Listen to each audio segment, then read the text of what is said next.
Hello guys, welcome to our YouTube channel. तो आज के इस वीडियो में हम बात करने वाले हैं न्यूजीलैंड और श्रीलंका के सेकंड टी20 मैच के बारे में।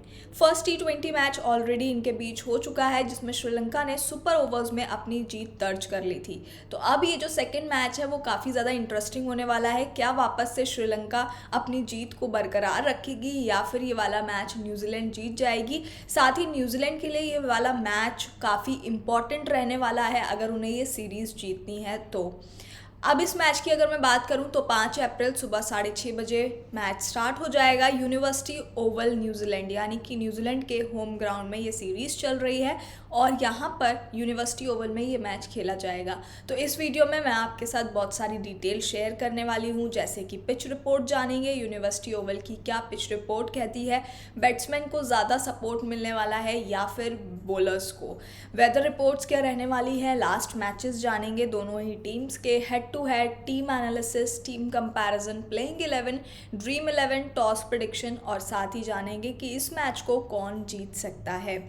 आगे चलते हैं और बात कर लेते हैं। उससे पहले आप हमारे टेलीग्राम चैनल ज्वाइन नहीं किया है तो वो भी कर लीजिए, क्योंकि अगर आप हमारे साथ टेलीग्राम पर जुड़ते हो तो इस टाइम चल रहा है आईपीएल, जिसमें बहुत सारे यूज़र्स हमारे साथ लाइव जुड़ के प्रॉफिट अर्न कर रहे हैं।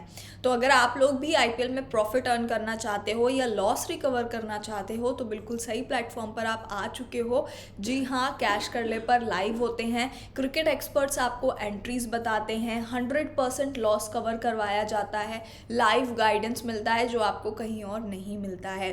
तो फटाफट से कैश करले को ज्वाइन कर लेना। टेलीग्राम चैनल डिस्क्रिप्शन में लिंक दिया गया है और पहली बार अगर आप हमारी वीडियो पे आए हो तो चैनल को सब्सक्राइब कर देना। चलिए आगे बढ़ते हैं और बात कर लेते हैं पिच रिपोर्ट की। तो यूनिवर्सिटी ओवल की अगर मैं पिच रिपोर्ट की बात करूं तो बॉलर्स के लिए काफ़ी ज़्यादा पैराडाइज आप कह सकते हो, काफ़ी अच्छी पिच है बॉलर्स के लिए। हाई स्कोरिंग वेन्यू है, काफ़ी अच्छा स्कोर यहाँ पर बनता है। बाउंड्री साइज़ जो है वो यहाँ पे 60 मीटर टू 70 मीटर की बाउंड्रीज़ हैं। अब आप देख सकते हो कि इतनी ज़्यादा बड़ी भी नहीं है और इतनी ज़्यादा छोटी भी बाउंड्रीज़ नहीं है। तो बाउंड्रीज़ आपको यहाँ पर जो बैट्समैन है वो लगाते हुए नज़र आएंगे। बैटिंग जो है वो यहाँ पर अगर पहले बैटिंग की जाती है तो काफ़ी ज़्यादा फेवरेबल रहती है, क्योंकि अच्छे स्कोर बन जाते हैं फर्स्ट इनिंग में। और आपको बता दूं कि यहाँ पर ये जो पिच है, ये जो स्टेडियम है वो सबसे वर्ल्ड का फास्टेस्ट ट्रैक में से एक है। आगे चलते हैं कि पेसर्स कितने इफेक्टिव रहते हैं और स्पिनर्स कितने इफेक्टिव रहते हैं। तो अगर पिछले 10 मैचेस की बात करें ना तो पेसर्स ने भी विकेट निकाले हैं और 50% स्पिनर्स ने भी विकेट निकाले हैं, यानी कि दोनों ही इंपॉर्टेंट रहते हैं। यहाँ से आपको समझ में आ गया होगा कि चाहे वो पेसर्स हो या स्पिनर्स हो, विकेट्स दोनों ही निकालते हैं। अब यहाँ पर आगे चलते हैं और बात कर लेते हैं न्यूजीलैंड के लास्ट मैचेस की। और एक और बात मैं आपको बता दूं कि इस पिच पर ना अभी एक ही मैच हुआ है, ज़्यादा मैचेस हुए नहीं हैं, और जो एक मैच हुआ था वो भी बैटिंग करने वाला जीत गया था। तो यहाँ पे हो सकता है, जैसा कि मैंने आपको बताया, कि बैटिंग पिच है, मतलब हाई स्कोरिंग मैच आपको देखने के लिए मिलेगा और साथ ही फर्स्ट इनिंग में बैटिंग जो है वो काफ़ी ज़्यादा फेवरेबल होती है। तो यहाँ पर टीम जो है वो टॉस जीतकर बैटिंग चूज़ कर सकती है। आगे टॉस के बारे में भी बात करेंगे। तो दोनों ही टीम्स के पहले रीसेंट फॉर्म जान लेते हैं। अगर मैं न्यूजीलैंड के रीसेंट फॉर्म की बात करूं तो नो डाउट कि न्यूजीलैंड अपने आप में ही काफ़ी अच्छी स्ट्रॉन्ग टीम है, लेकिन अगर आप श्रीलंका की बात करोगे ना तो श्रीलंका ने इस टाइम पर आके जिस तरीके से कमबैक किया है, जिस तरीके से अब श्रीलंका की जो परफॉर्मेंस हो गई है काफ़ी अच्छी नज़र आई है, यानी कि उनका जो परफॉर्मेंस है वो काफ़ी इम्प्रूव हुआ है पहले से। अब यहाँ पर अगर मैं न्यूजीलैंड की बात करूँ तो पिछले 3 मैचेस न्यूजीलैंड जो है वो हारती हुई आ रही है। पहला तो इसी सीरीज़ का जो श्रीलंका के साथ हुआ था, जिसमें श्रीलंका ने 196 का टारगेट दिया था, जिसको न्यूजीलैंड जो है वो चेस कर रही थी, बट यहाँ पर न्यूजीलैंड जो है वो सुपर ओवर्स में हार गई थी। उससे पहले मैच की बात करूँ तो इंडिया 234 का टारगेट देती है और न्यूजीलैंड यहाँ पर 66 पर ऑल आउट हो जाती है। तो आप देख सकते हो कि ये जो मैच था वो न्यूजीलैंड के लिए तो वर्स्ट ही रहा था। न्यूजीलैंड 168 रन से इस मैच को हार गई थी। नरेंद्र मोदी स्टेडियम में ये मैच हुआ था। उससे पहले न्यूजीलैंड 99 का ही टारगेट दे पाती है, जिसको इंडिया चेस कर लेती है। तो यहाँ पर आप देख सकते हो कि न्यूजीलैंड का पिछले 3 मैचेस से कुछ खास परफॉर्मेंस परफॉर्मेंस देखने के लिए नहीं मिला है, चाहे वो चेजिंग की बात हो या फिर बैटिंग फर्स्ट करने की बात हो। बैटिंग फर्स्ट पर भी देखो आप यहाँ पर 99 ही बना पाई है, और सेकेंड मैच में जो चेज भी किया है ना, तो सिर्फ 66 पर ही सारी टीम जो है वो सिमट गई थी। तो कहीं ना कहीं न्यूजीलैंड का जो परफॉर्मेंस है वो इतना अच्छा देखने के लिए नहीं मिला है पिछले 3 मैचेस में। बट नो डाउट कि न्यूजीलैंड जो है वो अच्छी टीम है, स्ट्रॉन्ग टीम है, लेकिन हाँ, हम श्रीलंका को भी हल्के में नहीं ले सकते, क्योंकि श्रीलंका का जो अभी रिसेंट फॉर्म जो हमें देखने के लिए मिला है वो बहुत ही बहुत अच्छा परफॉर्मेंस है पहले के कंपैरिजन में। तो न्यूजीलैंड का परफॉर्मेंस हमने जान लिया है, अब हम बात कर लेते हैं कि श्रीलंका का क्या परफॉर्मेंस रहा है।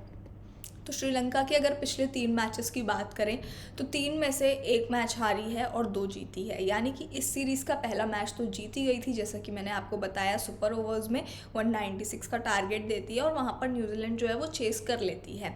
सेकेंड मैच इंडिया के साथ हुआ था जिसमें 228 का टारगेट है, और आप सभी को पता है कि T20 में 228 का टारगेट देना तो मतलब बहुत बड़ा टारगेट होता ही है, हाई स्कोरिंग मैच होता है, और वहाँ पर श्रीलंका 137 तक बना पाई थी।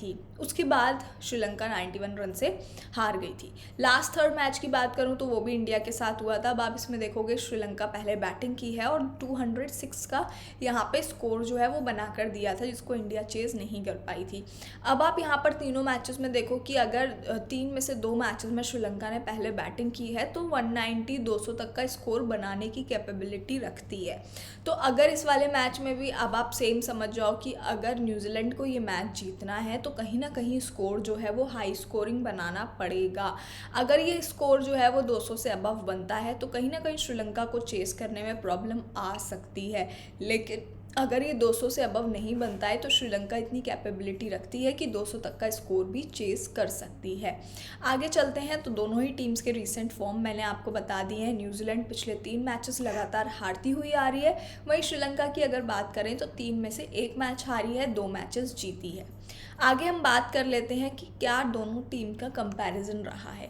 तो अगर मैं न्यूजीलैंड की बात करूं तो 10 मैच खेले हैं और श्रीलंका ने भी 10 मैच खेले हैं, लेकिन इस वेन्यू पर दोनों के लिए ही नया मैच होने वाला है, क्योंकि इस वेन्यू पर दोनों में से न्यूजीलैंड का तो फिर भी होम ग्राउंड है तो कहीं ना कहीं फ़ायदा मिल जाएगा, लेकिन श्रीलंका का बिल्कुल भी नहीं मिलने वाला है। तो 10 मैच खेले हैं जिसमें से 30% मैच यानी कि 10 में से 3 जीती है और न्यूजीलैंड 7 हारी है। वहीं श्रीलंका की बात करूं तो 10 में से 5 मैचेस जीती है। एवरेज स्कोर 148 रहा है न्यूजीलैंड का, 154 रहा है श्रीलंका का। Highest score 196 New Zealand, 206 Sri Lanka.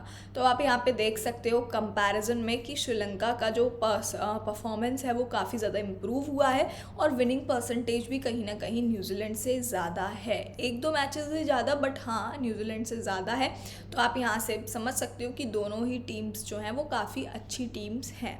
आगे चलते हैं और बात कर लेते हैं हेड टू हेड की। तो हेड टू हेड की अगर मैं बात करूं पिछले 10 मैचेस का देख लेते हैं, तो पिछले 10 मैचेस में से 6 जो हैं वो न्यूजीलैंड ने जीते हैं और श्रीलंका ने 4 जीते हैं।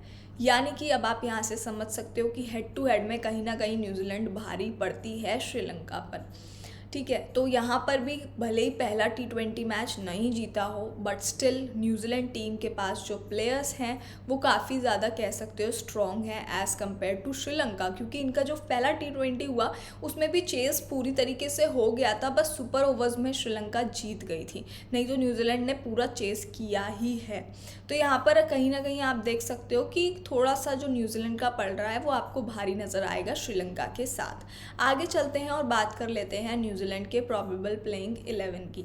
तो क्या रह सकती है probable playing 11? Chad Bowes, Tom Latham, Daryl Mitchell, Jimmy Neesham, Tim, Mark Chapman, Rachin Ravindra, Ben Lister, Ish Sodhi, Adam Milne, Henry Shipley, ये रह सकती है प्लेइंग 11। इसमें मुझे नहीं लगता कि कोई चेंजेस होंगे या फिर एक आध चेंजेस के साथ जा सकती है, जैसे कि टिम जो है इतना अच्छा परफॉर्मेंस उनका साबित नहीं हुआ, तो हो सकता है विकेट कीपर बैट्समैन में टीम जो है वो चेंजेस करे। अब अगर लास्ट मैच की बात करूं जो इनका फर्स्ट T20 मैच हुआ था श्रीलंका के साथ, उसमें ना तो चैट बोस चले और ना ही टिम चले थे, तो कहीं ना कहीं टीम जो है वो कहेगी कि वैसे तो चैट बोस का भी पिछले 3 मैचेस से एवरेज ही परफॉर्मेंस रहा है, कुछ खास नहीं रहा है, बट मुझे लगता है कि यहाँ पर टिम को लेकर टीम जो है वो चेंजेस कर सकती है। बाकी अपडेट्स जो है वो तो टॉस के बाद ही पता चलेंगे, तो उसके लिए टेलीग्राम चैनल ज्वाइन कर लेना।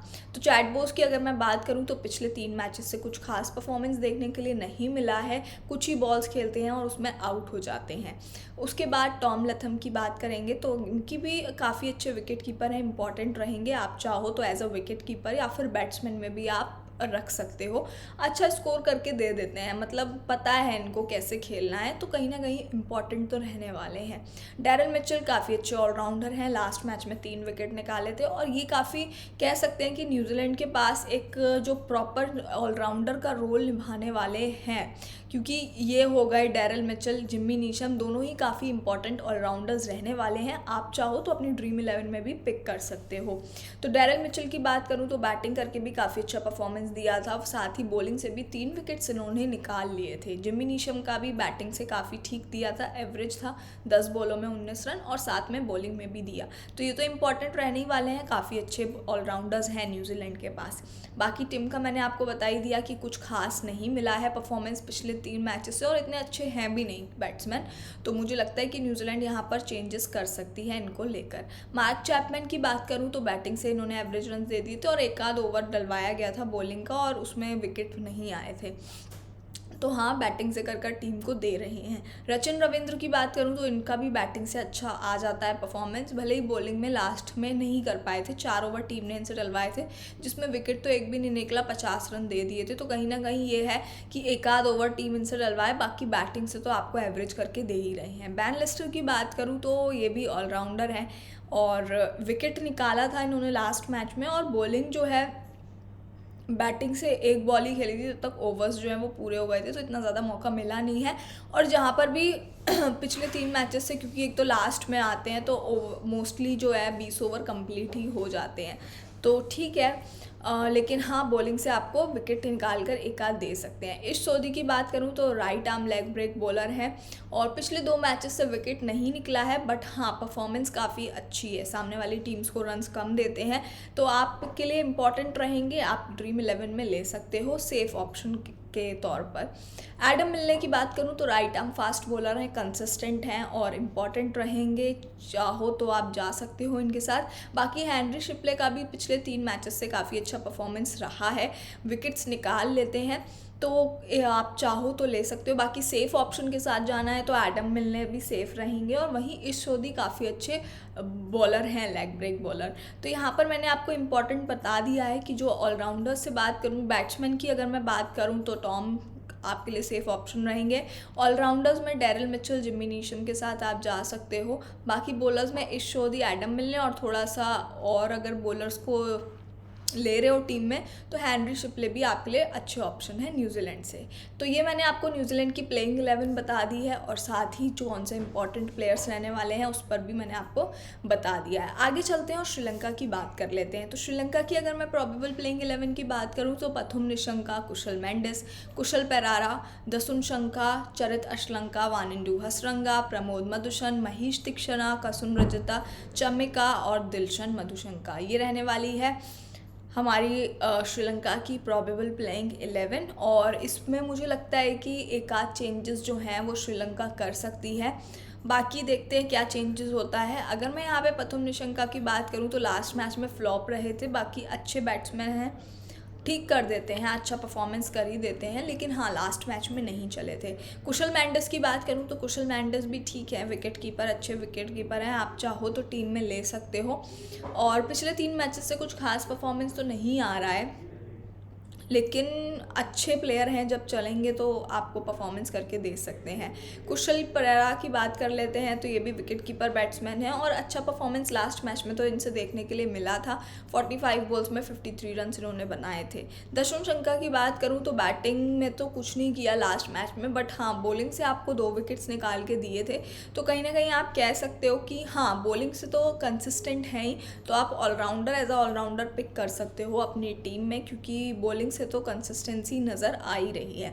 चरित अशलंका की अगर मैं बात करूं तो बैटिंग से काफ़ी अच्छा कर रहे हैं, बॉलिंग में इनको इतने ओवर्स डलवाए भी नहीं जाते हैं, इनसे एक आध ओवर ही टीम इनसे डलवाती है, उसमें विकेट आ जाए तो ठीक है, नहीं तो कोई बात नहीं, बट हाँ बैटिंग से काफ़ी ठीक कर देते हैं ये। लास्ट मैच की बात करूं तो 41 बॉल्स में 67 रन्स बना दिए थे। वानिंडू हसरंगा की बात करेंगे तो बैटिंग में भी किया था, एवरेज रन्स दिए थे, 11 बॉलों में 21 रन और साथ ही 2 विकेट्स भी निकाले थे, ठीक बॉलर हैं। और मुझे लगता है कि बॉलिंग में कुछ रन्स ज़्यादा दे देते हैं कभी कभी, लेकिन हाँ लास्ट मैच में फिर भी परफॉर्मेंस जो थी वो कहीं ना कहीं बेटर थी। 30 रन दिए थे और 2 विकेट भी निकाले थे। प्रमोद मधुशंका की बात कर लेते हैं। Right arm fast medium bowler हैं और लास्ट मैच में 2 विकेट निकाले, उससे पहले विकेट्स इनसे भी नहीं निकल रहे थे। बाकी महेश तीक्षणा इंपॉर्टेंट रहेंगे तो पिक कर सकते हो, लास्ट मैच में भी विकेट्स निकाले थे। अगर विकेट्स नहीं भी निकालते हैं ना तो ओवरऑल परफॉर्मेंस वाइज भी काफ़ी अच्छे हैं, क्योंकि विकेट्स अगर नहीं भी निकले इन केस कभी किसी मैच में तो आपको रन्स भी सामने वाली टीम को कम देते हैं, तो वो भी ज़रूरी होता है कि आप सामने वाली टीम को रन्स कम दो। कसुन रजता की बात करूँ तो right arm fast medium bowler consistent हैं, जा सकते हो, safe option as a. Chamika की अगर मैं बात करूं तो right arm fast medium bowler ठीक है, कुछ खास परफॉर्मेंस तो नहीं है, कभी चल जाते हैं, मोस्टली फ्लॉपी हो जाते हैं, कभी विकेट नहीं निकलते इनसे। तो मैं तो कहूँगी कि सेफली जाना है तो महेश या फिर कसुन या फिर दिलशन भी आपके लिए सही ऑप्शन है। दिलशन की अगर मैं बात करूँ तो यहाँ पे ये भी फास्ट मीडियम बॉलर है, ये भी पिछले 3 मैचेस से कंसिस्टेंट हैं, बट हाँ ये भी रन्स जो है ना वो थोड़े से ज़्यादा देते हैं। तो मैं तो कहूँगी कि अगर आपको अपनी ड्रीम 11 में बॉलर्स पिक करने हैं श्रीलंका से तो महेश और कसुन रजता जो हैं वो सेफ पिक आपके लिए रहने वाले हैं, तो उनके साथ आप जा सकते हो। आगे चलते हैं और बात कर लेते हैं यहाँ पर क्या हमारी ड्रीम 11 रहने वाली है। तो अगर मैं विकेट कीपर सेक्शन से बात करूँ तो कुशल मेंडिस आपके लिए सेफ ऑप्शन रहेंगे, साथ ही मैंने उनको बनाया है अपनी टीम में कैप्टन। एक अच्छा परफॉर्मेंस आपको देखने के लिए मिल सकता है, क्योंकि अच्छे बैट्समैन हैं, अच्छा परफॉर्मेंस कर सकते हैं, भले ही पिछले मैच में ना चले हों। बैटर्स की बात करूं तो कुशल पेरेरा और टॉम लैथम आपके लिए सेफ ऑप्शन रहेंगे। बाकी 2 ही बैट्समैन लिए हैं मैंने, क्योंकि बैट्समैन इतने हैं भी नहीं टीम में जिनको स्पेशली बैट्समैन में पिक किया जाए। मैंने 4 ऑलराउंडर्स लिए हैं और 4 बॉलर्स लिए हैं। तो ऑलराउंडर्स की अगर मैं बात करूं तो Charith Asalanka, Wanindu Hasaranga, Jimmy Neesham, Daryl Mitchell, चारों ही ऑलराउंडर्स ऐसे हैं ना जो आपको बैटिंग में भी करके दे रहे हैं, रिसेंट फॉर्म में है, और साथ ही बॉलिंग में भी आपको विकेट्स निकाल कर दे रहे हैं। तो मैं चाहूँगी कि बैट्समैन के कंपैरिजन में आप ऑलराउंडर्स ज़्यादा पिक करो, और बैट्समैन चाहो तो 2 ही पिक कर लो या फिर ज़्यादा सेफ वही रहेंगे। क्योंकि बॉलर्स की बात करूं तो महेश तीक्षणा, प्रमोद मधुशान, एडम मिलने और ईशोधी चारों ही आपके लिए सेफ रहेंगे। वहीं मैंने महेश तीक्षणा को अपनी टीम में बनाया है वाइस कैप्टन, तो आप चाहो तो वाइस कैप्टन बना सकते हो। बाकी डैरिल मिचेल के साथ भी आप जा सकते हो, क्योंकि रिसेंटली काफ़ी अच्छा फॉर्म इनसे भी देखने के लिए मिला है, बॉलिंग में भी कर रहे हैं, बैटिंग में भी करके दे रहे हैं। तो बाकी सेफली जाना है तो ये ड्रीम 11 में पिक कर सकते हो जो मैंने आपको प्लेयर्स बताए हैं। और बाकी कोई भी चेंजेस होते हैं अगर प्लेइंग 11 में तो वो आपको अपडेट कर दिए जाएंगे। उसके लिए टेलीग्राम चैनल ज्वाइन कर लेना, क्योंकि सारे अपडेट्स आपको वहीं पर दिए जाते हैं। तो आगे बढ़ते हैं और बात कर लेते हैं टॉस प्रेडिक्शन की। तो जैसा कि मैंने आपको बताया कि यहाँ पर एक ही मैच हुआ है जिसमें बैटिंग फर्स्ट करने वाली टीम जीती है, तो यहाँ पर मुझे लगता है कि टॉस जीतकर टीम जो है वो बैटिंग चूज़ कर सकती है। लेकिन बॉलर्स के लिए भी फ़ायदा है, क्योंकि पिच जो है वो बॉलर्स को भी सपोर्ट करती है, तो यहाँ पर अगर सेकेंड बॉल भी करती है तो वो भी कोई इशू नहीं रहने वाला है। आगे चलते हैं और बात कर लेते हैं कि इस मैच को कौन जीतेगा। तो हमारी तरफ से विनिंग प्रेडिक्शन है कि इस मैच को न्यूजीलैंड जीत सकती है, क्योंकि भले ही लास्ट मैच जो है वो श्रीलंका जीत गई हो सुपर ओवर्स में, बट इसका मतलब ये नहीं है कि न्यूजीलैंड जो है वो वीक टीम है या स्ट्रॉन्ग टीम नहीं है। तो न्यूजीलैंड भी काफ़ी स्ट्रॉन्ग टीम है, और पिछले मैच में भी 196 उन्होंने पूरा चेस किया था, वो सुपर ओवर्स में श्रीलंका जीत गई थी। और ये वाले मैच में क्या है कि न्यूजीलैंड जीतने के ज़्यादा चांसेस हैं। तो ये हो चुका है न्यूजीलैंड वर्सेस श्रीलंका के सेकेंड T20 का फुल मैच प्रेडिक्शन। हर एक डिटेल मैंने आपको बता दी है। बाकी कोई भी आपको डाउट है तो उसके लिए हमारा टेलीग्राम चैनल ज्वाइन कर लेना, क्योंकि सारे अपडेट्स आपको वहीं पर मिल जाएंगे। और साथ ही IPL में अगर आप हमारे साथ लाइव नहीं जुड़े हो तो उसमें भी जुड़ जाना, क्योंकि अगर आप अभी तक नहीं जुड़े हो ना तो बहुत बड़ा नुकसान कर रहे हो आप खुद अपना, ठीक है। तो विदाउट एनी डिले चैनल को सब्सक्राइब कर लो, वीडियो अच्छा लगा हो तो लाइक कर देना, साथ ही टेलीग्राम चैनल ज्वाइन कर लेना। तो मिलते हैं शाम के लाइव में, तब तक अपना ध्यान रखिए।